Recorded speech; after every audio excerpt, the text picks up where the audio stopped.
옛날 어느 산골 마을에 세상의 소란스러움이 미처 닿지 않는 깊고 깊은 솔티마을이라는 곳이 있었습니다. 마을은 사방이 험준한 산으로 둘러싸여 있어 해가 뜨고 지는 것도 이웃 마을보다 조금 늦고 빨랐지요. 마을 사람들은 산이 내어주는 밭을 일구고 산에서 나는 나물과 버섯을 거두며 산의 나무로 땔감을 하며 살았습니다. 그들에게 산은 단순한 언덕이 아니라 어머니의 품이자 때로는 엄한 아버지 같은 존재였습니다. 마을의 아침은 늘 고요했습니다. 닭 우는 소리와 함께 굴뚝에서 피어오르는 밥 짓는 연기가 산허리를 감싸고 돌면 사람들은 하루를 시작했습니다. 계절의 흐름에 순응하며 사는 것이 그들의 삶이었습니다. 봄이면 진달래꽃을 따다 화전을 붙이고 여름이면 맑은 계곡물에 발을 담갔으며 가을이면 도토리와 밤을 주워 겨울을 준비했습니다.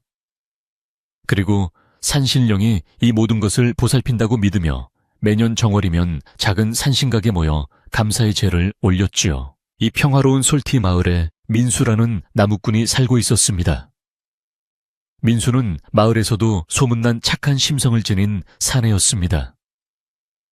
비록 가진 것은 지게 하나와 낡은 도끼 한 자루뿐이고 쓰러져가는 초가집에서 늙은 어머니를 모시고 살았지만 그의 마음만은 이 마을의 그 누구보다 부유했습니다. 그는 늘 이웃의 일을 제일 일처럼 돕고 마주치는 아이들에게는 다정한 미소를 건네는 그런 사람이었습니다. 민수의 하루는 남들보다 일찍 시작되었습니다.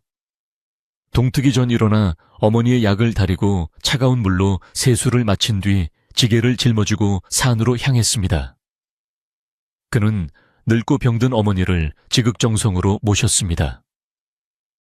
어머니가 기침이라도 한 번 하시면 제 가슴이 찢어지는 듯 아파했고 약초라도 구해올 요량으로 틈만 나면 산을 헤매고 다녔지요.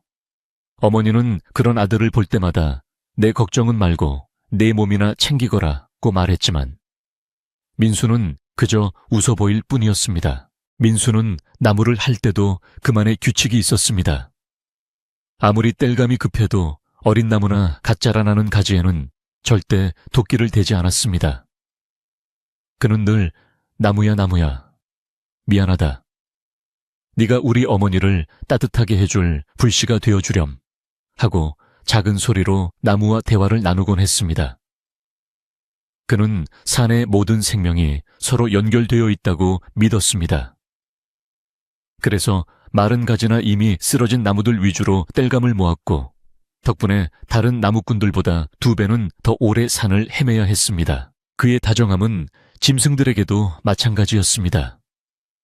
추운 겨울 먹을 것이 떨어진 숲속 동물들을 위해 그는 일부러 도토리 몇 줌이나 말려둔 채소 쪼가리들을 주머니에 넣어 다녔습니다. 그리고는 자 이건 먹고 추운 겨울 잘 나거라 하며 바위 틈이나 나무 밑동에 조용히 놓아두곤 했습니다. 마을 사람들은 그런 민수를 보고 저러니 평생 가난을 못 면하지 하고 혀를 차기도 했지만 민수는 그저 묵묵히 제 할 일을 할 뿐이었습니다. 그런 민수에게 요즘 들어 아주 큰 근심거리가 생겼습니다. 바로 어머니의 병세가 하루가 다르게 깊어지고 있었기 때문입니다. 가을이 지나고 찬바람이 불기 시작하자 어머니의 기침소리는 밤낮을 가리지 않고 민수의 가슴을 후벼 팠습니다. 좋다는 약초는 다 구해다 다려보았지만 어머니의 병세는 조금도 나아질 기미를 보이지 않았습니다.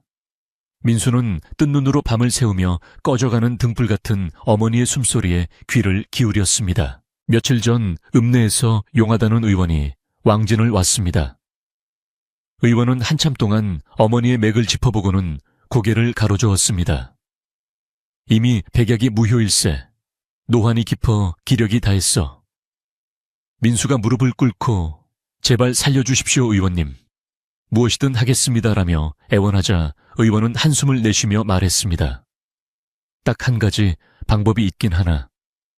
그것은 하늘의 별 따기보다 어려운 일이지. 전설로만 내려오는 아주 오래 묵은 산삼을 구하지 않고서는 가망이 없네. 산삼이라니, 그것도 아주 오래 묵은 산삼이라니.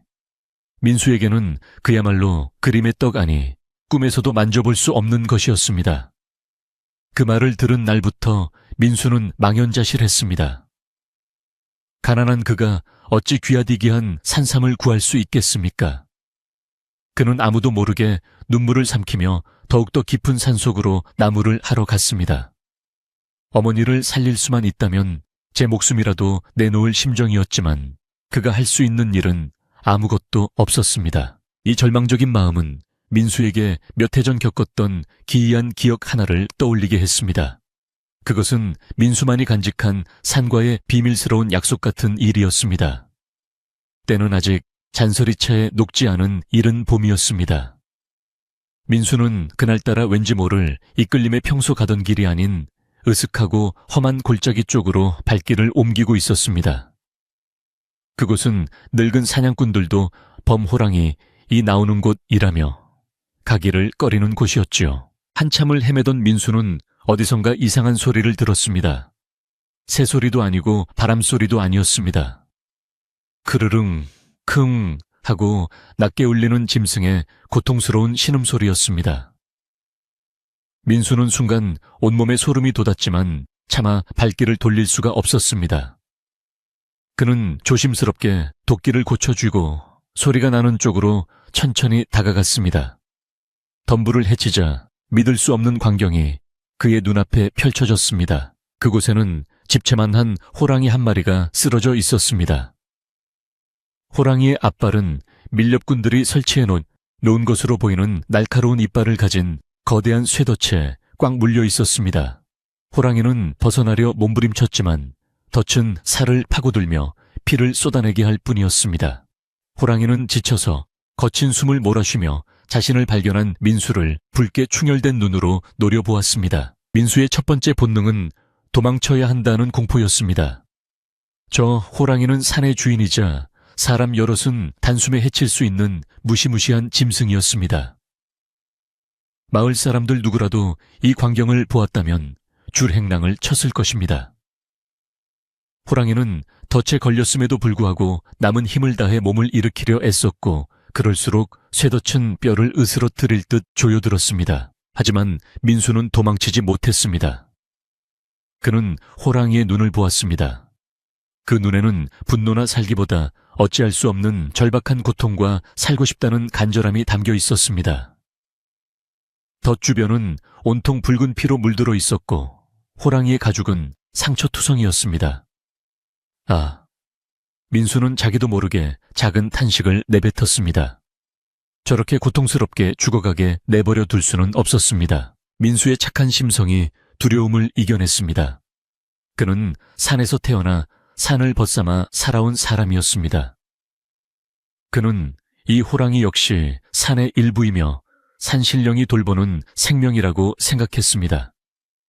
이 산의 주인이신데 어찌 이런 험한 일을 당하셨나? 내가 어찌 모른 척할 수 있겠나? 민수는 중얼거리며 결심을 굳혔습니다. 저 덫을 풀어주어야 했습니다. 그는 천천히, 아주 천천히 호랑이에게 다가갔습니다. 호랑이가 경계하며 이빨을 드러내고 크르르릉 위협적인 소리를 냈습니다. 민수는 도끼를 땅에 내려놓고 두 손을 천천히 들어 보였습니다. 나는 자네를 해치러 온 것이 아닐세. 그것이 많이 아파 보일세. 내가 풀어주겠네. 제발 가만히 있게. 민수는 진심을 담아 마치 어린아이를 달래듯 부드럽게 말했습니다. 호랑이는 신기하게도 민수의 말을 알아듣기라도 한 듯 위협적인 소리를 조금 낮추었습니다. 여전히 경계심을 풀지는 않았지만 민수가 조금 더 다가오는 것을 허락했습니다. 민수는 땀으로 축축해진 손으로 도끼를 다시 집어들었습니다. 무기로서가 아니라 도구로서였습니다. 그는 덫의 구조를 살폈습니다.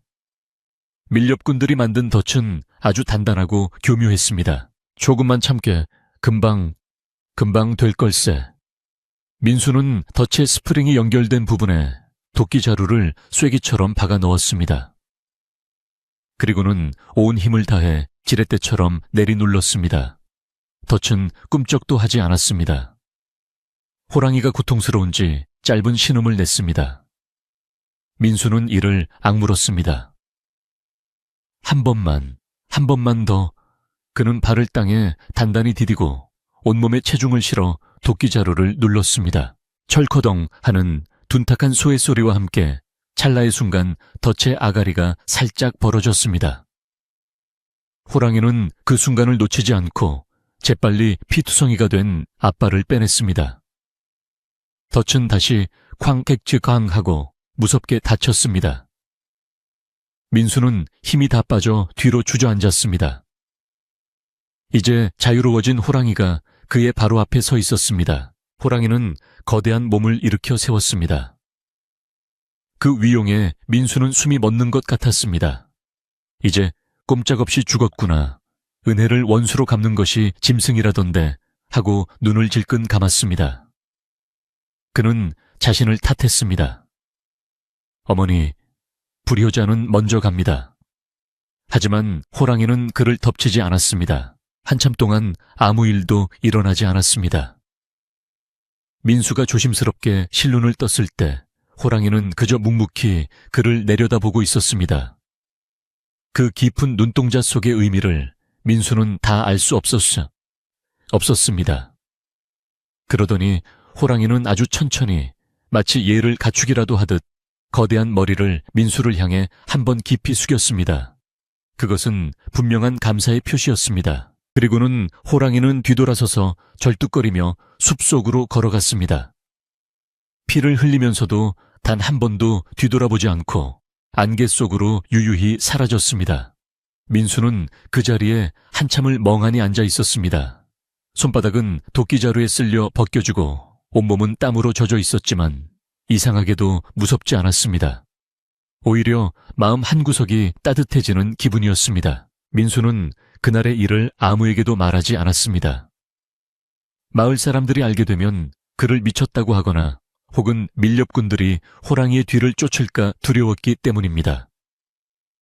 그것은 오직 민수와 산 그리고 호랑이만이 아는 비밀이 되었습니다. 민수는 그저 산신령님이 나를 시험하셨나 보다 라고만 생각했습니다. 그 일이 있은 후로 몇 해가 지났습니다. 민수는 다시 현실로 돌아왔습니다. 낡은 지게를 어깨에 짊어지고 삐걱거리는 살인문을 나섰습니다. 방 안에서는 어머니의 마른 기침 소리가 애처롭게 들려왔습니다. 민수의 가슴은 돌덩이를 얹은 듯 무겁게 가라앉았습니다. 산삼은커녕 당장 내일 먹을 쌀도 걱정해야 하는 처지였습니다. 그는 무거운 발걸음으로 산을 향해 걸었습니다. 겨울산은 앙상한 가지만 남아 스산한 바람소리만 가득했습니다. 평소라면 마른 가지를 찾아 이리저리 부지런히 움직였을 테지만 오늘은 그럴 기운도 나지 않았습니다. 그저 지게에 몸을 의지한 채 하염없이 걷고 또 걸었습니다. 민수는 자기도 모르게 중얼거렸습니다. 산신령님, 만약 정말로 계시다면 제발 제 어머니를 살려주십시오. 제가 무엇이든 하겠습니다. 이 보잘것없는 목숨이라도 원하신다면 단 한 번만 기회를 주십시오. 그의 간절한 목소리는 차가운 겨울바람에 흩어져 소나무 숲 사이로 사라져갔습니다. 그날 민수는 어머니를 살려야 한다는 절박함 하나만으로 산을 올랐습니다. 그의 머릿속은 온통 의원의 말과 어머니의 고통스러운 기침소리로 가득 차 있었습니다. 그는 자신이 어디로 가는지도 모른 채 그저 더 깊은 곳으로 사람의 발길이 닿지 않는 더 험한 곳으로 발걸음을 옮겼습니다. 앙상한 나뭇가지들이 그의 뺨을 스치고 쌓인 낙엽 밑으로 얼어붙은 땅이 발바닥을 시리게 했지만 그는 멈출 수 없었습니다. 그렇게 한나절을 헤맸을까요? 민수는 생전 처음 보는 깊은 골짜기에 들어서게 되었습니다. 평소 나무를 하러 오던 곳과는 사뭇 다른 음습하고도 장엄한 기운이 감도는 곳이었습니다. 빽빽한 침엽수림이 하늘을 가려 대낮에도 어둑신했습니다. 바로 그때였습니다. 민수는 누군가가 자신을 지켜보고 있다는 강한 느낌을 받았습니다. 등골이 오싹해지며 발걸음을 멈췄습니다. 두려움에 사로잡혀 주변을 두리번거렸지만 보이는 것은 그저 바람에 흔들리는 나뭇가지뿐이었습니다. 하지만 그 시선은 사라지지 않았습니다. 그것은 저기에 찬 시선이라기보다는 묵직하고도 어딘지 모르게 익숙한 기운이었습니다. 민수가 마른 침을 삼키며 다시 한 걸음 내디뎠을 때 저편 바위 능선 위에서 그 존재를 발견했습니다. 거대한 호랑이였습니다. 몇 해 전 자신이 덫에서 풀어주었던 바로 그 호랑이였습니다. 상처가 아문 다리에는 희미하게 흉터가 남아있었지만 이제는 숲의 진정한 주인이라 불릴 만큼 당당하고 위험 있는 모습이었습니다. 호랑이는 민수를 향해 으르렁거리지도 달려들지도 않았습니다. 그저 깊고 노란 눈으로 민수를 가만히 응시할 뿐이었습니다. 그 눈빛은 마치 오랜만이군 나를 기억하는가 하고 묻는 듯 했습니다. 잠시 동안의 정적이 흘렀습니다. 이윽고 호랑이는 천천히 고개를 돌려 골짜기 더 깊은 곳을 가리켰습니다. 그리고는 성큼성큼 몇 걸음 나아가다가 멈춰서서 민수가 따라오는지 확인하듯 뒤를 돌아보았습니다. 민수의 심장이 세차게 뛰기 시작했습니다. 하지만 그것은 공포 때문이 아니었습니다. 몇 년 전 자신에게 머리를 숙여 보였던 그 신비로운 짐승이 지금 자신을 부르고 있었습니다. 어쩌면 이것이 산신령의 뜻일지도 모른다는 막연하지만 강렬한 예감이 그의 온몸을 감쌌습니다. 민수는 자신도 모르게 지게를 고쳐매고 홀린 듯 호랑이의 뒤를 따르기 시작했습니다. 호랑이는 민수를 이끌고 사람이 다닐 법한 길을 완전히 벗어났습니다. 덤불숲을 헤치고 얼어붙은 계곡물을 뛰어넘으며 험한 산길을 나아갔습니다. 호랑이는 민수의 보폭에 맞추기라도 하듯 일부러 천천히 걸으며 연신 뒤를 돌아보았습니다. 민수는 숨이 턱까지 차올랐지만 신비로운 힘에 이끌려 지친 줄도 모르고 그 뒤를 쫓았습니다. 얼마나 올랐을까요? 호랑이는 거대한 바위 절벽과 수백 년은 좋게 되었을 법한 늙은 소나무들에 둘러싸인 아주 은밀한 장소에 다다랐습니다. 그곳은 사방이 막혀 있어 좀처럼 햇빛이 들기 어려운 곳처럼 보였습니다.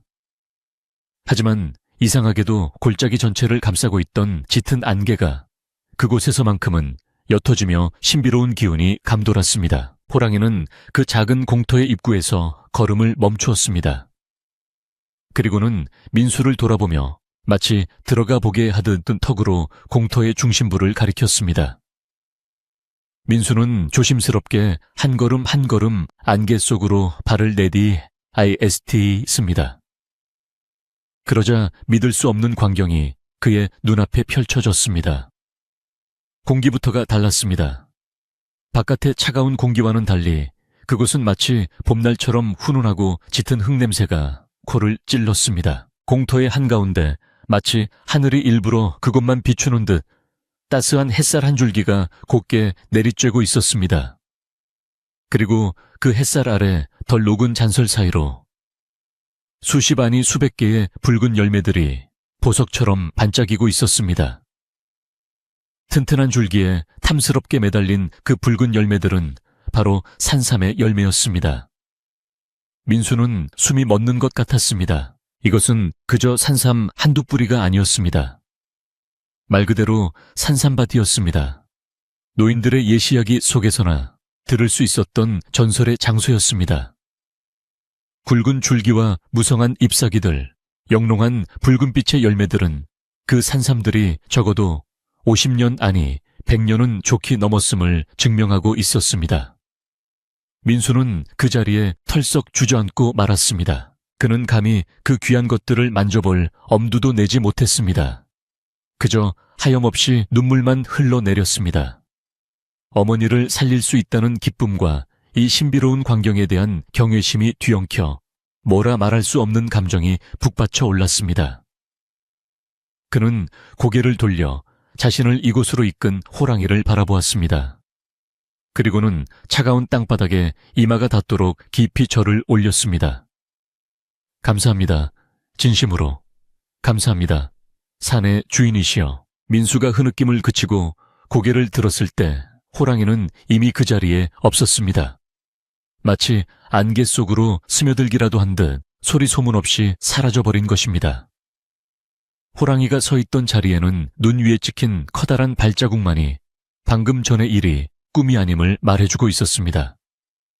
민수는 한참 동안 멍하니 그 빈자리를 바라보았습니다. 정신을 차린 민수는 산삼밭을 향해 다시 몸을 돌렸습니다. 어머니의 얼굴이 떠올랐습니다. 의원의 목소리가 귓가에 맴돌았습니다. 그는 늘 허리춤에 차고 다니던 뿌리 약초를 캐기 위한 작은 손도구를 조심스럽게 꺼내 들었습니다. 그는 산삼밭에 가까이 다가가 다시 한번 큰 절을 올렸습니다. 산신령님, 저는 제 어미를 살릴 딱 한 뿌리만 가져가겠습니다. 이 밭은 산의 것이니 결코 욕심내지 않겠습니다. 제게 필요한 만큼의 은혜만을 거두어 갈 뿐, 다시는 이곳을 찾지도 이 비밀을 누설하지도 않겠습니다. 그는 굳게 맹세하며 밭의 가장자리에서 실하게 보이는 삼 한 뿌리를 조심스럽게 골랐습니다. 그는 주변의 다른 삶들이 다치지 않도록 숨을 죽여가며 정성껏 흙을 파내기 시작했습니다.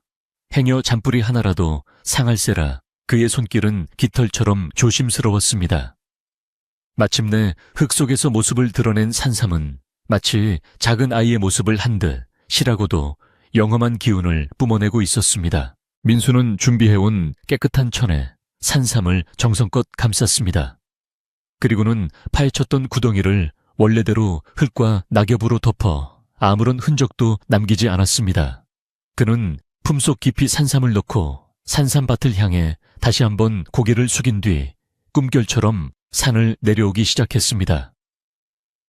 이상하게도 올라올 때와는 달리 내려가는 길은 헤매지 않고 마치 누군가가 이끌어주는 듯 순탄했습니다. 집에 도착한 민수는 곧바로 쇠약해진 어머니에게 산삼을 정성껏 다려 그 물을 흘려 넣었습니다. 그리고 간절한 마음으로 밤을 새워 어머니의 곁을 지켰습니다. 기적은 바로 그날 밤에 일어났습니다. 늘 민수의 가슴을 찢어놓던 어머니의 거친 기침 소리가 멎었습니다. 다음 날 아침 어머니는 몇 주 만에 처음으로 맑은 정신으로 눈을 뜨고 아들의 손을 잡았습니다. 사흘이 지나자 어머니는 자리에서 일어나 벽을 짚고 걸을 수 있게 되었고 묽은 미움을 찾기 시작했습니다.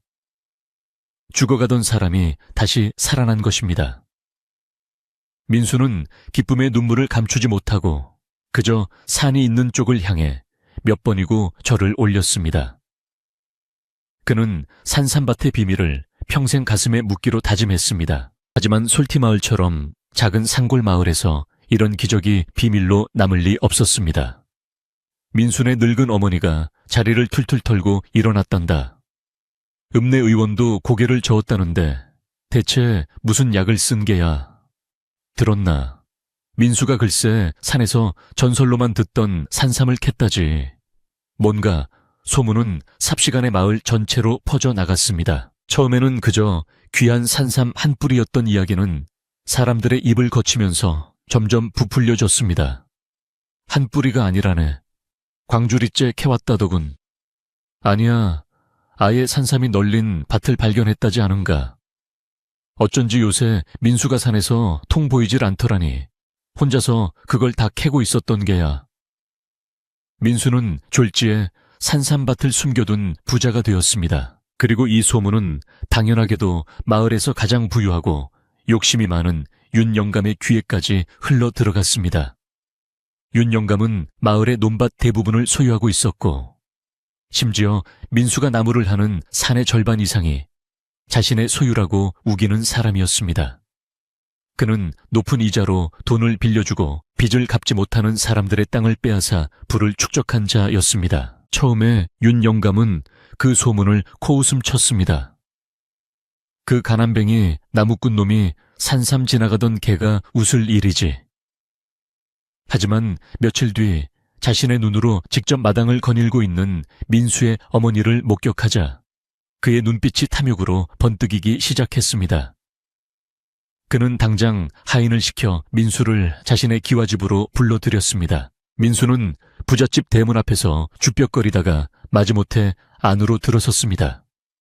윤 영감은 넓은 툇마루에 앉아 긴 곰방대를 피우고 있다가 기름진 미소를 지으며 민수를 맞이했습니다. 허허허, 이게 민수 아닌가. 자네 정말 복을 받았더군. 어머님이 완쾌하셨다니 이 마을의 큰 경사야 경사. 민수는 공손히 고개를 숙였습니다. 다 어르신께서 걱정해 주신 덕분입니다. 윤 영감은 손을 내저 얹습니다. 아니지 아니야. 자네의 효심이 지극하여 하늘이 도운 게지. 그래, 듣자 하니 아주 귀한 산삼을 발견했다던데. 도대체 어디서 그런 행운을 만났는가? 민수는 순간 망설였습니다. 그저 산신령님의 은혜로 깊은 산중에서 우연히 발견했을 뿐입니다. 윤 영감의 눈이 가늘어졌습니다. 우연이라. 허허, 내 듣기로는 한두 뿌리가 아니라 아예 밭을 발견했다던데 그게 사실인가? 민수는 당황했지만 거짓을 말할 수는 없었습니다. 아닙니다, 어르신. 저는 제 어미를 살릴 딱 한 뿌리만. 민수가 말을 차에 마치기도 전에 윤 영감이 말을 끊었습니다. 에이 사람아, 욕심은 그렇게 부리는 게 아닐세. 자네 혼자 그 귀한 것을 다 어찌하려고. 안 그래도 내가 걱정이 되어 불렀네. 그 산삼밭 내가 보호해 주겠네. 자네도 알다시피 그 산은 본래 내 소유나 마찬가지 아닌가. 윤 영감은 곰방대를 탁탁 털며 말을 이었습니다. 내가 사람을 시켜 그 밭을 잘 관리하고 잘 캐내서 마을을 위해 좋은 일에 쓰도록 하지. 물론 밭을 찾은 자네에게도 아주 큰 보상을 내릴 걸세. 어떤가 자네에게도 나쁠 것 없는 제안이지 않은가. 그의 목소리는 부드러웠지만 눈은 민수를 꿰뚫을 듯 번뜩였습니다. 민수는 윤 영감의 속내를 금방 알아차렸습니다. 그는 산삼밭을 통째로 독차지하려는 것이었습니다. 민수는 단호하게 고개를 저었습니다. 죄송합니다, 어르신. 그 밭은 제 것이 아닙니다. 산의 것입니다. 저는 산신령님께 필요한 만큼의 은혜를 받았을 뿐 그 위치를 팔거나 넘길 수는 없습니다. 그 말을 듣는 순간 윤 영감의 얼굴에서 기름진 미소가 싹 사라졌습니다. 이복의 민수, 자네 지금 제정신인가? 굴러 들어온 복을 걷어차겠다는 게야. 내 산에서 난 것을 내게 바치지 않겠다. 그것이야말로 도둑놈 신부 아닌가? 내가 좋게 말할 때 위치를 대는 게 좋을 걸세.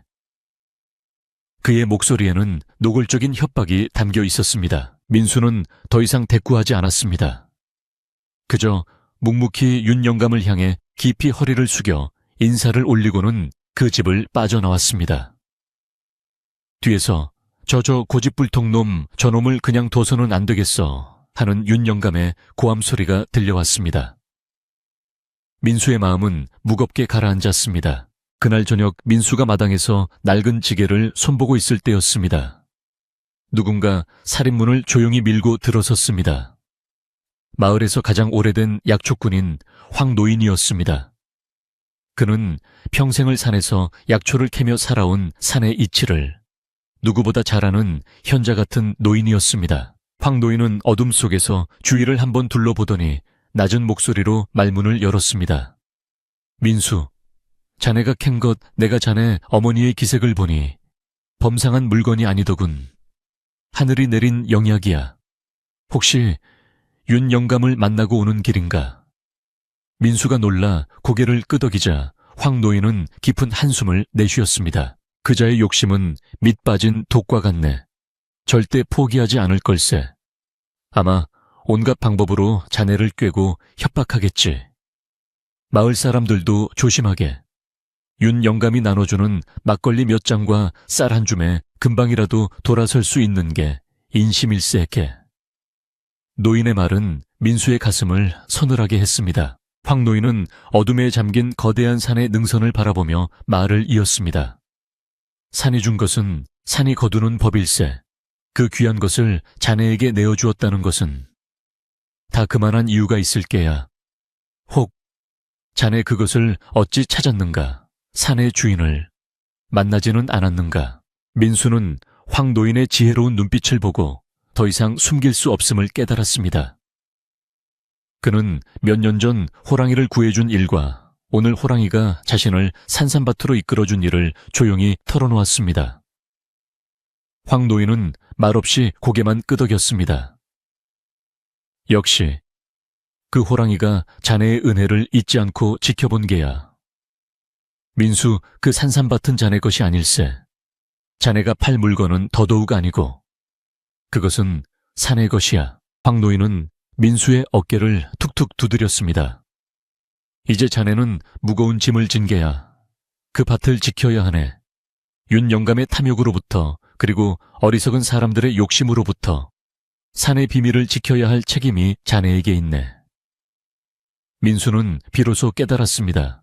자신이 받은 것은 단순한 선물이 아니라 산이 맡긴 무거운 책임이라는 것을 말입니다. 민수가 윤 영감의 집을 나선 그 순간부터 탐욕에 휩싸인 윤 영감의 음모는 쉼없이 돌아가기 시작했습니다. 그는 민수라는 가난한 나무꾼이 감히 자신의 제안을 거절했다는 사실에 분노가 치밀었습니다.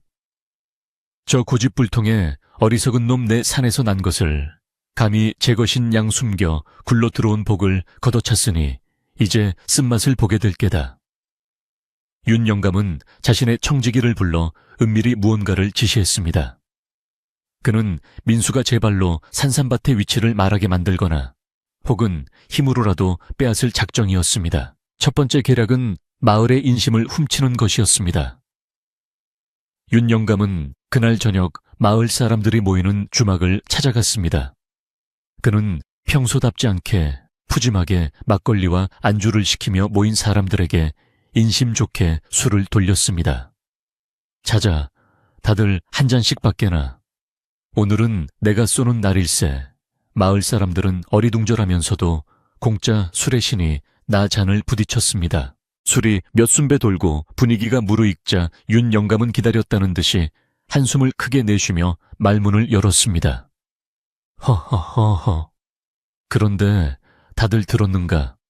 우리 마을 민수가, 그 착하던 민수가 글쎄 산산밭을 통째로 발견했다지 뭔가.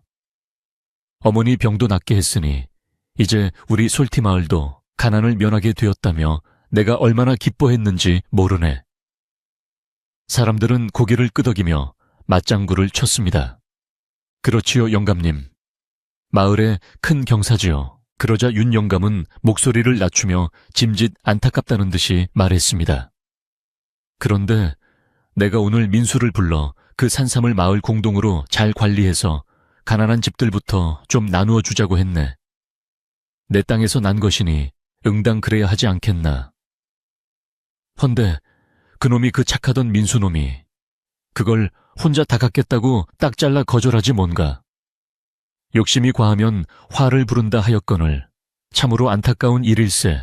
이 말 한마디는 주막에 모인 사람들 사이에 찬물을 끼얹은 듯 순식간에 퍼져나갔습니다. 뭐라고요? 민수가? 그럴 리가. 혼자 다 갖겠다고요. 어머니 병도 났으면 됐지. 그걸 다. 아이고, 사람 욕심 끝이 없네. 처음에는 민수를 두둔하던 몇몇 사람들도 마을 공동의 재산, 가난한 이웃이라는 말과 윤 영감이 넌지시 약속하는 나눔이라는 달콤한 말에 금세 마음이 흔들리기 시작했습니다. 소문은 무섭게 번져나갔습니다. 다음 날 아침이 되자 민수가 발견한 산삼밭은 온 산을 뒤덮을 만큼 거대하다는 것으로 부풀려졌습니다. 민수가 밤마다 몰래 산에 올라 산삼을 캐서 읍내에 내다 팔고 있단다. 벌써 기와집 살 돈을 마련했다더군. 심지어 그 어머니 병도 실은 꾀병이었는데 산삼밭을 찾으려고 일부러 아픈 척한 거라지. 라는 악의적인 말까지 나돌았습니다.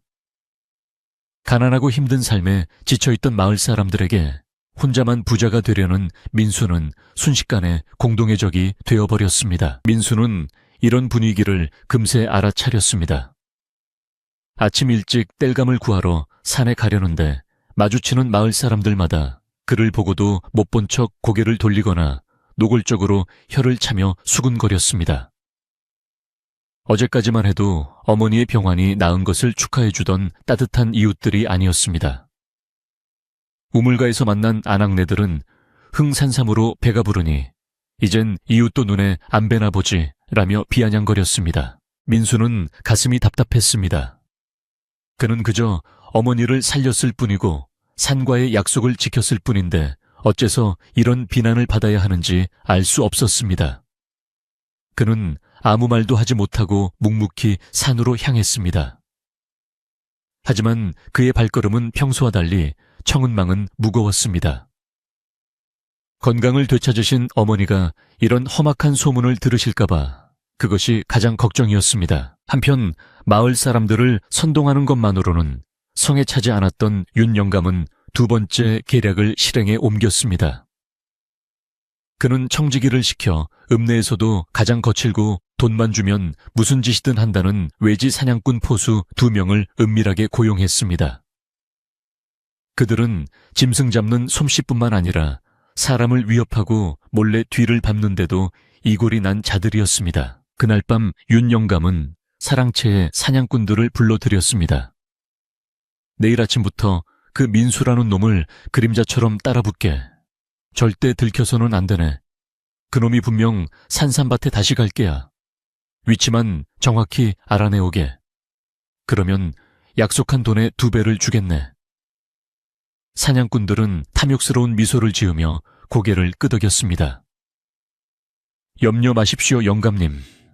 그놈이 하늘로 솟지 않는 이상 우리가 못 찾을 리 있겠습니까? 다음 날부터 민수에게는 불길한 그림자가 따라붙기 시작했습니다. 민수는 산을 잘 아는 나무꾼이었지만 이 외지 사냥꾼들은 짐승의 흔적을 쫓는 자들이었습니다. 민수는 평소처럼 마른 나뭇가지를 모으기 위해 산을 올랐습니다. 물론 그는 산신령과 호랑이에게 맹세한 대로 그 비밀스러운 산삼밭 근처에는 얼씬도 하지 않았습니다. 하지만 하루 종일 산을 헤매는 동안 민수는 왠지 모를 한기를 느꼈습니다. 분명 겨울바람 때문만은 아니었습니다. 누군가가 자신을 지켜보고 있다는 불쾌하고도 섬뜩한 기분이었습니다. 짐승의 시선과는 다른 목적을 가진 인간의 시선이었습니다. 그가 도끼질을 멈추고 휙 뒤를 돌아보면 보이는 것은 앙상한 나무들과 바람소리뿐이었습니다. 하지만 그 고요함 속에서 평소와 다른 무언가가 숨어있음을 직감했습니다. 사냥꾼들은 교활했습니다. 민수가 산을 내려올 때까지 멀찍이 서 거리를 유지하며 그의 동선을 샅샅이 살폈습니다. 그들은 민수가 가는 길목마다 몰래 표식을 남겨두었습니다. 며칠을 그렇게 미행했지만 민수는 땔감만 모을 뿐 그들이 기대하는 비밀의 장소로는 향하지 않았습니다. 윤 영감은 사냥꾼들의 보고를 받고 초조해졌습니다. 이놈이 눈치를 챈 개로군. 보통 고집이 아니야. 그렇다면 다른 방법을 써야지. 윤 영감은 사냥꾼들에게 새로운 지시를 내렸습니다. 그놈이 가는 길목마다 덫을 놓게. 그놈이 아니라 그놈을 지켜주는 무언가를 잡을 덫을 마릴세. 윤 영감은 산삼밭처럼 귀한 곳에는 분명 그것을 지키는 영물이 있을 것이라 짐작했습니다. 며칠 뒤 민수는 나무를 하러 가던 길에 소름 끼치는 것을 발견했습니다. 몇 해 전 자신이 호랑이를 처음 만났던 그 골짜기 어귀였습니다. 그곳은 짐승들이 다니는 길목이었는데 낙엽 밑에 교묘하게 숨겨진 번들거리는 새 쇠덫이 여러 개 놓여 있었습니다. 그것은 토끼나 노루를 잡는 작은 덫이 아니었습니다. 곰이나 호랑이라도 잡을 수 있을 만큼 거대하고 잔인하게 생긴 덫이었습니다. 민수의 심장이 쿵 내려앉았습니다. 덫 주변에는 미끼로 짐승의 피가 뿌려져 있었습니다. 이것은 분명 그 호랑이를 노린 것이었습니다. 윤 영감이 자신을 미행했을 뿐만 아니라 산삼밭을 찾기 위해 혹은 자신을 그곳으로 이끌었던 그 호랑이마저 해치려 한다는 것을 깨달았습니다. 민수는 분노와 두려움으로 온몸이 떨렸습니다. 이것은 단순한 욕심을 넘어 산의 질서를 파괴하는 끔찍한 일이었습니다. 그는 황급히 덫에 굵은 나뭇가지들을 던져넣어 함부로 작동하지 못하게 망가뜨렸습니다. 그리고 주변을 살펴보니 그런 덫이 한두 개가 아니었습니다. 그 골짜기로 향하는 길목마다 교묘하게 설치되어 있었습니다. 민수는 이것이 자신과 호랑이 그리고 산삼밭 모두에게 닥친 심각한 위협임을 직감했습니다. 그는 땔감도 잊은 채 황급히 산을 내려왔습니다. 마을의 분위기는 그 사이 더욱 험악해져 있었습니다. 윤 영감은 이제 대놓고 사람들을 선동했습니다. 민수가 산삼밭을 숨기는 바람에 산신령님이 노하셨네. 저놈 하나 때문에 마을 전체가 벌을 받을 수도 있어. 게다가 들리는 소문에는 민수가 산속에서 호랑이와 내통한다더군. 짐승과 짝이 되어 마을 사람들을 속이려 드는 게야. 호랑이라는 말이 나오자 사람들의 두려움은 극에 달했습니다. 산골 마을에서 호랑이는 공포 그 자체였습니다.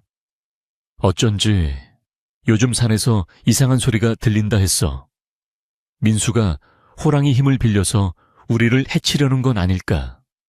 민수는 이제 욕심쟁이에서 마을을 위험에 빠뜨리는 배신자가 되어 있었습니다. 민수는 더 이상 혼자서는 이 일을 감당할 수 없음을 깨달았습니다. 윤 영감의 탐욕은 이미 마을 사람들의 눈과 귀를 멀게 했고 이제는 호랑이의 목숨까지 위협하고 있었습니다. 그는 이 모든 진실을 아는 단 한 사람, 황 노인을 찾아가야겠다고 결심했습니다. 어둠이 짙게 깔린 밤, 민수는 사람들의 눈을 피해 약초꾼 황 노인의 오두막을 찾았습니다. 황 노인은 마치 그가 올 줄 알았다는 듯이 문도 잠그지 않고 등불 아래에서 조용히 약초를 다듬고 있었습니다. 왔는가? 올 줄 알았네. 안색이 말이 아니구먼. 산에서 못 볼 것이라도 보았나. 민수는 황 노인 앞에 무릎을 꿇어일었습니다. 어르신, 큰일 났습니다. 윤 영감이 호랑이를 잡으려고 덫을 놓았습니다. 제가 호랑이를 만났던 그 골짜기 입구에 끔찍한 덫들이. 민수는 자신이 겪은 일과 마을 사람들이 자신을 어떻게 대하는지 모두 털어놓았습니다. 그의 목소리는 절박함에 떨리고 있었습니다. 황 노인은 다듬던 약초를 내려놓고 깊은 한숨을 내쉬었습니다. 결국 그자의 욕심이 산의 주인까지 건드린 괴로군.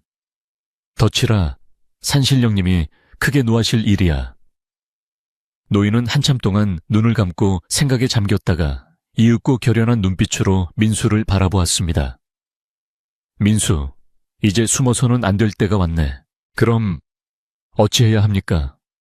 제가 산삼밭의 위치를 말해야, 그래야 호랑이라도 살릴 수 있지 않겠습니까?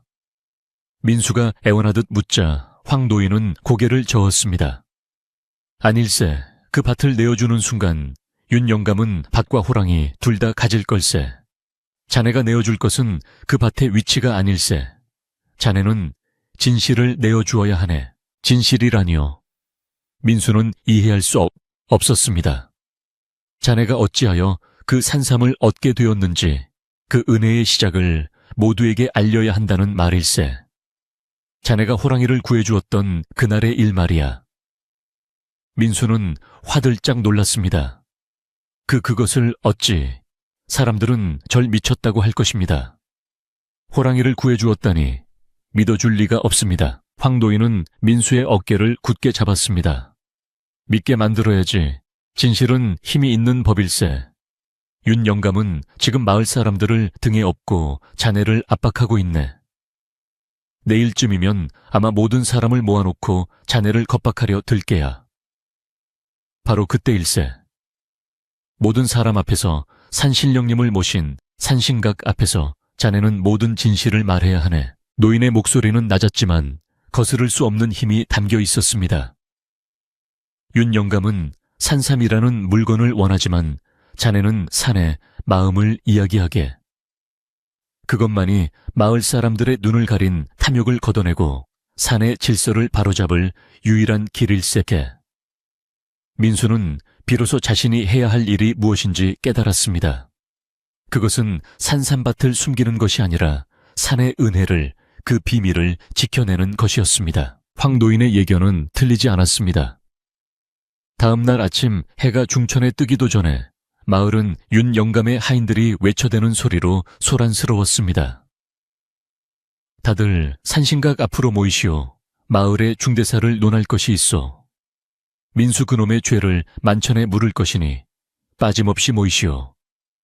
윤 영감은 이 기회에 민수를 완전히 짓밟고 공포에 질린 그가 산삼밭의 위치를 실토하게 만들 작정이었습니다. 마을 사람들은 반신반의하면서도 호랑이 이야기와 산신령의 노여움이라는 말에 겁을 먹고 하나둘산 입구에 낡은 산신각 앞으로 모여들었습니다. 민수도 그 부름을 피하지 않았습니다. 그는 밤새 황 노인과의 대화를 되새기며 마음을 굳힌 참이었습니다.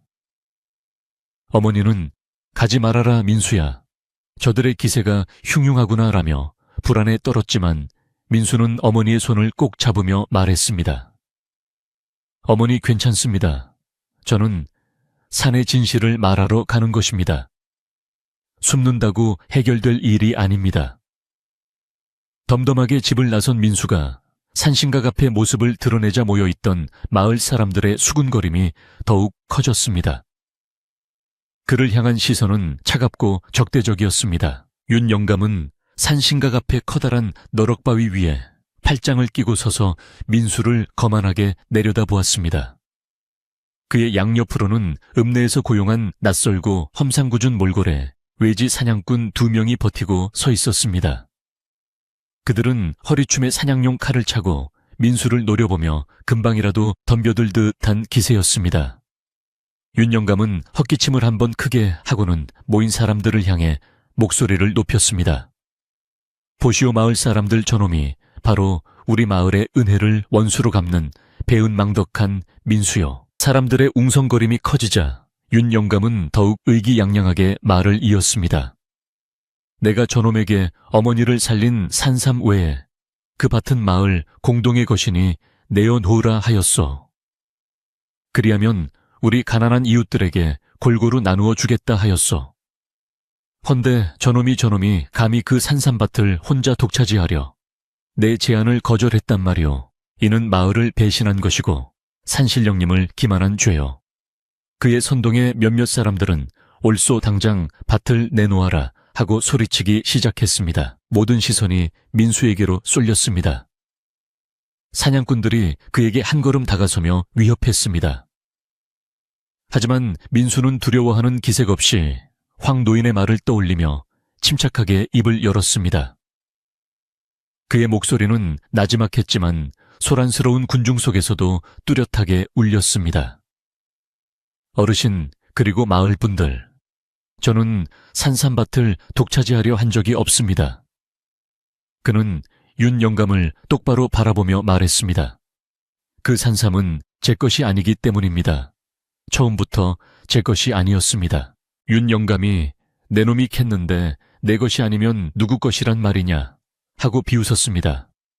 민수는 고개를 저으며 말을 이었습니다. 그것은 산의 것입니다. 산신령님의 것입니다. 저는 그저 제 어미를 살릴 수 있도록 산이 베풀어 주신 은혜를 꼭 필요한 만큼만 받았을 뿐입니다.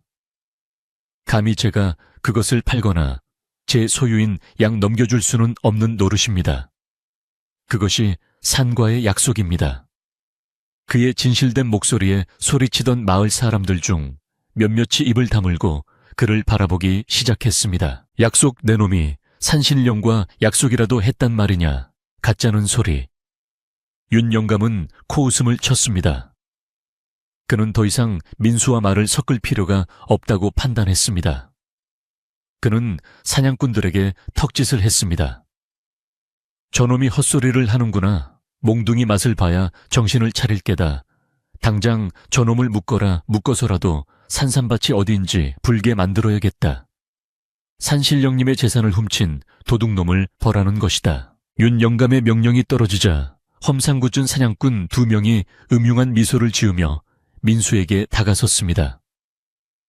마을 사람들은 겁에 질려 뒤로 한 걸음 물러섰습니다. 민수는 눈을 감았습니다. 바로 그 순간이었습니다. 사냥꾼들의 손이 민수의 어깨에 닿으려던 바로 그 찰나.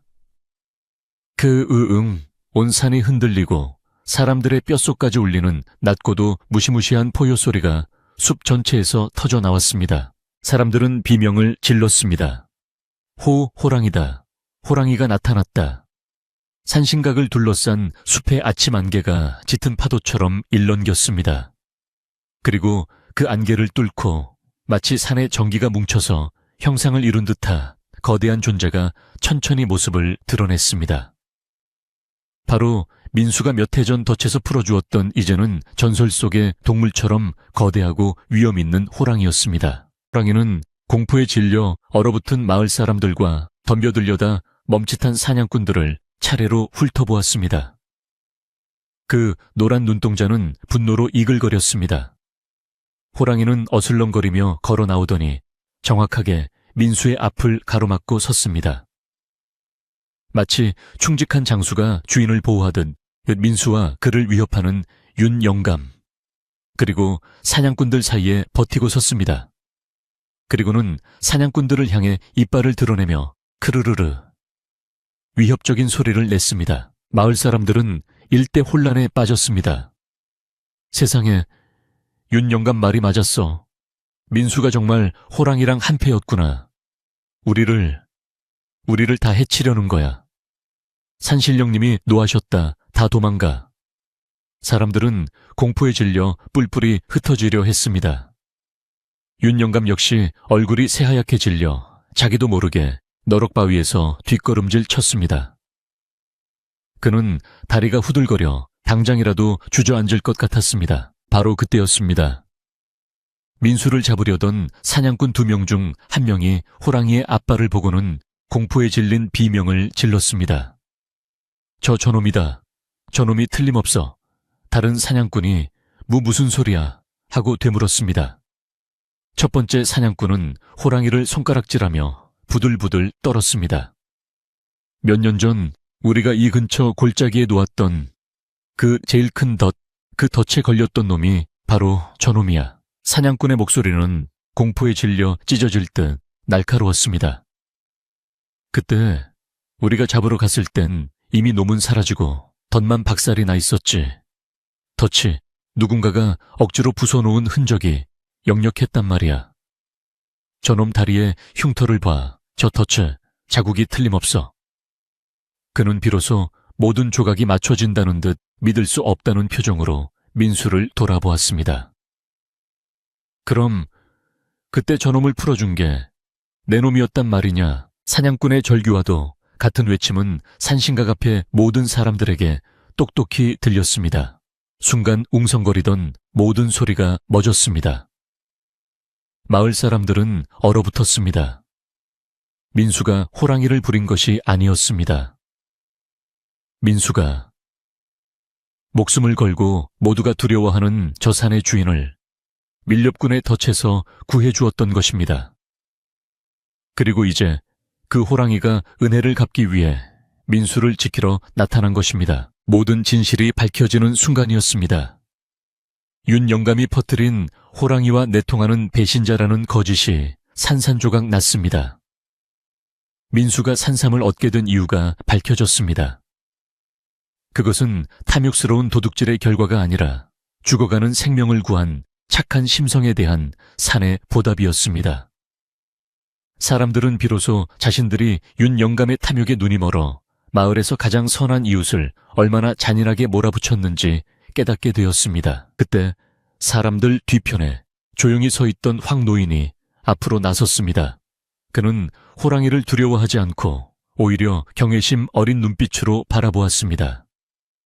노인은 모인 사람들을 향해 지팡이를 바닥에 쿵 내리찍으며 외쳤습니다. 모두 들었는가? 이것이 진실일세. 민수는 산의 주인을 구했고 산은 그 은혜를 갚아 민수의 어미를 구한 것일세. 이것이 어찌 죄가 된단 말인가? 모든 것이 밝혀지자 윤영감은 이제 공포를 넘어선 절망감에 휩싸였습니다. 그는 자신의 모든 계략이 수포로 돌아갔음을 깨달았습니다. 바로 그때 민수를 지키고서 있던 호랑이가 천천히 고개를 돌려 너럭바위 위에 서 있는 윤영감을 정면으로 응시했습니다. 그 눈에는 어떠한 자비도 없었습니다. 호랑이는 윤영감을 향해 그가 감히 산의 질서를 어지럽히고 자신의 생명을 위협했던 것을 기억한다는 듯이 크르르르릉 하고 낮고 무섭게 으르렁거렸습니다. 그 위협적인 소리에 윤 영감은 결국 이성의 끈을 놓아버렸습니다. 으악, 살려다오. 내가 잘못했다. 그는 비명을 지르며 너럭바위에서 굴러 떨어지다시피 했습니다. 그리고는 체면도 무엇도 없이 엉덩방아를 찌우며 비탈길을 허둥지둥 기어가듯 도망쳤습니다. 그가 고용한 외지 사냥꾼들 역시 마찬가지였습니다.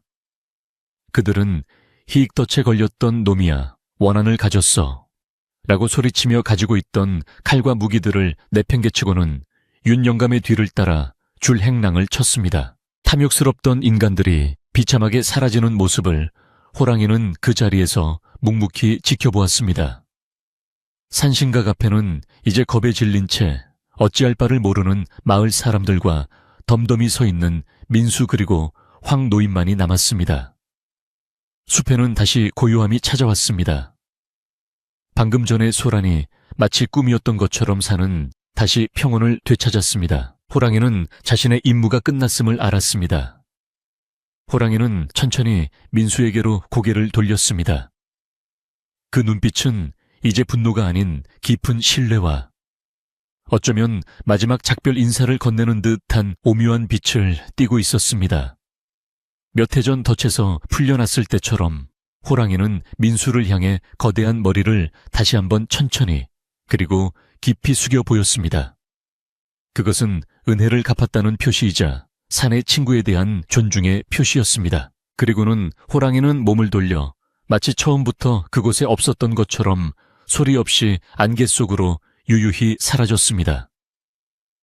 거대한 산의 주인이 떠나자 그제야 마을 사람들은 참아왔던 숨을 내쉴 수 있었습니다. 그들은 감히 민수를 쳐다보지 못했습니다. 자신들의 어리석음과 탐욕이 부끄러워 모두 고개를 숙일 뿐이었습니다. 방금 전까지 민수를 도둑놈, 배신자라 외치던 자신들의 모습이 떠올라 얼굴이 화끈거렸습니다. 이 무거운 침묵을 깬 것은 황 노인이었습니다. 그는 사라진 호랑이를 향해 합장을 한 뒤 고개 숙인 마을 사람들을 둘러보며 나지막하지만 힘있는 목소리로 말했습니다. 산이 스스로를 지켜낸 것일세. 그리고 산의 진정한 친구가 누구인지 우리 모두에게 보여준 게야. 노인은 민수의 어깨에 손을 얹었습니다. 민수, 자네는 산의 비밀을 그리고 산의 마음을 지켜냈네. 자네야말로 이 산의 진정한 지킴이일세. 산신각 앞의 소동은 그렇게 끝이 났습니다. 마을 사람들은 아무 말 없이 뿔뿔이 흩어져 각자의 집으로 돌아갔습니다. 그들의 발걸음은 무거웠지만 한편으로는 호랑이의 공포와 윤 영감의 탐욕에서 벗어났다는 안도감이 섞여 있었습니다. 민수는 그 자리에 남아 호랑이가 사라진 안개 낀 숲을 한참 동안 바라보았습니다. 그의 마음은 비로소 평온해졌습니다. 산의 질서는 다시 제자리를 찾은 것입니다. 그날의 일은 솔티마을 사람들에게 깊은 교훈을 남겼습니다. 눈앞의 이익에 눈이 멀어 진실을 보지 못하고 가장 선한 이웃을 의심했던 대가였습니다. 산은 그들에게 베풀기도 하지만 탐욕스러운 자에게는 얼마나 무서운 존재가 될 수 있는지도 똑똑히 보여주었습니다. 민수는 산신각에 조용히 술 한 잔을 올리고 황 노인과 함께 산을 내려왔습니다. 그의 손에는 땔감 대신 사냥꾼들이 버리고 간 잔인한 쇠덫들이 들려 있었습니다. 산신각 앞에서 그토록 소란스럽던 일이 있고 난 뒤 솔티 마을에는 무거운 침묵과 함께 큰 변화의 바람이 불었습니다. 그날 산의 주인을 직접 목격하고 모든 진실을 알게 된 마을 사람들은 윤 영감의 탐욕과 자신들의 어리석음을 뼈저리게 깨달았습니다. 산신령의 노여움이 아니라 인간의 끝없는 욕심이 마을을 위태롭게 했다는 것을 알게 된 것입니다. 가장 큰 변화는 윤 영감에게 닥쳤습니다. 마을 사람들 앞에서 호랑이에게 겁을 먹고 비참하게 도망쳤던 윤 영감은 그날 이후로 마을에서 가장 큰 망신거리가 되었습니다. 그의 권위는 땅에 떨어졌고 그가 소유한 재물은 더 이상 사람들의 존경을 사지 못했습니다. 그는 자신의 탐욕이 만천에 드러난 것이 부끄러워 대문 밖으로 한 걸음도 나오지 않고 두문불출했습니다. 아무도 그를 찾아가지 않았고 그는 자신의 넓은 기와집 안에 스스로를 유폐시켰습니다. 윤 영감이 고용했던 읍내의 험상궂은 사냥꾼들은 그 길로 마을에서 도망쳐 다시는 그 누구의 눈에도 띄지 않았습니다. 그들이 겪은 그날의 일, 즉 덫에서 풀려난 호랑이가 은혜를 갚고 인간을 심판했다는 이야기는 그들 사이에서 전설처럼 퍼져나갔습니다. 덕분에 한동안 솔티마을의 깊은 산속으로는 밀렵꾼들이 감히 발을 들여놓지 못하게 되었으니 이는 산이 스스로를 지켜낸 또 다른 결과였습니다. 마을 사람들은 민수를 볼 낯이 없었습니다. 불과 어제까지만 해도 그를 도둑놈 배신자라 욕하며 삿대질을 했던 자신들의 모습이 떠올라 고개를 들 수 없었습니다. 그들은 자신들의 경솔함과 탐욕이 얼마나 무서운 결과를 초래할 뻔했는지 뒤늦게 깨닫고 깊이 뉘우쳤습니다. 며칠이 지난 이른 아침 민수가 살인문 앞을 쓸고 있을 때였습니다. 우물가에서 만났던 아낙네 몇몇이 머뭇거리며 다가왔습니다. 그들은 민수 앞에서 고개를 숙이며 자신들이 챙겨온 작은 보따리를 내밀었습니다. 민수 총각, 우리가 죽을 죄를 지었네. 귀가 얇아서. 윤 영감의 말만 듣고 총각을 그리 모질게 대했으니 이걸 받아주게나. 보따리 안에는 갓 낳은 따뜻한 달걀, 몇 알과 잘 말린 나물 한 줌이 들어있었습니다. 그것이 시작이었습니다. 그날 하루 종일 마을 사람들은 마치 약속이라도 한 듯이 민수의 집을 찾아왔습니다. 어떤 이는 햅쌀 한 줌을 가져왔고 어떤 이는 자신이 담근 장 한 종지를 들고 왔습니다. 그들은 모두 민수와 이제는 건강을 되찾아 마루에 앉아있는 민수의 어머니 앞에서 진심으로 용서를 구했습니다. 우리가 눈이 멀었었네. 산의 은혜를 입은 귀한 분을 몰라보고 민수는 그들의 사과를 묵묵히 받았습니다. 그의 마음속에는 원망이나 분노가 남아있지 않았습니다. 그는 그저 이 모든 것이 제자리로 돌아가는 과정이라 생각했습니다. 그는 예의 그 온화한 미소를 지으며 말했습니다. 아닙니다. 다들 그럴 수 있습니다. 부디 마음 쓰지 마시고 이것들은 도로 가져가십시오. 저희 모자는 이미 산으로부터 넘치는 은혜를 받았습니다. 하지만 마을 사람들은 고개를 저으며 기어코 그것들을 민수의 마당에 내려놓고 돌아갔습니다. 그것은 보상이 아니라 그들의 진심 어린 사과의 표시이자 산의 뜻을 따르는 민수에 대한 존경의 표시였습니다. 그날 이후 마을 사람들은 산을 대하는 태도 자체가 달라졌습니다. 그들은 더 이상 산을 그저 땔감이나 나무를 거두는 창고로 여기지 않았습니다. 산에도 마음이 있고 산이 모든 것을 지켜보고 있음을 깨닫게 된 것입니다. 민수의 삶은 다시 평온한 일상으로 돌아왔습니다. 그는 여전히 해가 뜨면 지게를 지고 산으로 향했습니다. 하지만 이제 그를 바라보는 마을 사람들의 시선에는 따뜻한 존경심이 담겨 있었습니다. 사람들은 더 이상 그를 가난한 나무꾼 민수라고 부르지 않았습니다. 그들은 민수를 산이 믿는 사람 혹은 산의 벗이라고 불렀습니다. 물론 민수는 산신령과 호랑이에게 맹세했던 대로 다시는 그 비밀스러운 산삼밭 근처로는 발길을 돌리지 않았습니다. 그곳은 인간의 영역이 아닌 산신령과 호랑이가 지키는 신성한 곳임을 그는 잘 알고 있었습니다. 그는 그저 자신의 분수에 맞게 마른 나뭇가지를 줍고 산의 평온함을 느끼는 것만으로도 충분히 감사했습니다. 다만 그는 가끔 몇 해 전 호랑이를 덫에서 처음 구해주었던 그 골짜기, 입구를 지날 때면 발걸음을 잠시 멈추곤 했습니다. 그리고는 품속에서 미리 준비해온 작은 떡 한 조각이나 곡식 한 줌을 그날 호랑이가 앉아있던 바위 위에 조용히 올려놓았습니다. 부디 평안하십시오. 이 산을 지켜봐 주셔서 고맙습니다. 누구에게 하는 말인지 모를 작은 속삭임은 바람을 타고 숲속으로 흩어졌습니다. 민수에게는 또 다른 변화가 생겼습니다. 그날 산신각 앞에서 민수의 편에 서주었던 약초꾼 황 노인이 그를 제자처럼 대하기 시작한 것입니다. 황 노인은 민수야말로 산의 마음을 읽을 줄 아는, 자신의 지혜를 물려줄 유일한 사람임을 알아보았습니다. 황 노인은 민수를 자신의 오두막으로 자주 불러 평생을 산에서 배운 지식들을 아낌없이 전수해 주었습니다. 민수, 이것은 사람의 기침을 먹게 하는 도라지일세. 하지만 카일 때에는 반드시 가장 굵은 뿌리 하나는 남겨두어야 하네. 그것이 산과의 예의일세. 저기, 저 나무는 독이 있지만 잘 다스리면 통증을 잊게 하는 약이 되지. 모든 것에는 양면성이 있는 법이야. 윤 영감의 탐욕처럼 말일세. 황도인은 민수에게 단순히 약초의 이름을 가르친 것이 아니었습니다. 그는 민수에게 계절의 흐름을 읽는 법, 물길의 근원을 찾는 법, 그리고 짐승들의 발자국을 보고 숲의 안녕을 살피는 법을 가르쳤습니다. 자네는 이미 산의 마음을 듣는 법을 알고 있네. 나는 그저 자네에게 산의 말을 해석하는 법을 알려줄 뿐일세. 민수는 황도인의 가르침을 스펀지처럼 빨아들였고 날이 갈수록 현명한 숲의 지킴이로 성장해 갔습니다. 시간은 흘러 다시 차가운 바람이 불고 온 산이 하얗게 물드는 겨울이 찾아왔습니다. 모든 소동이 시작되었던 그 계절이었습니다.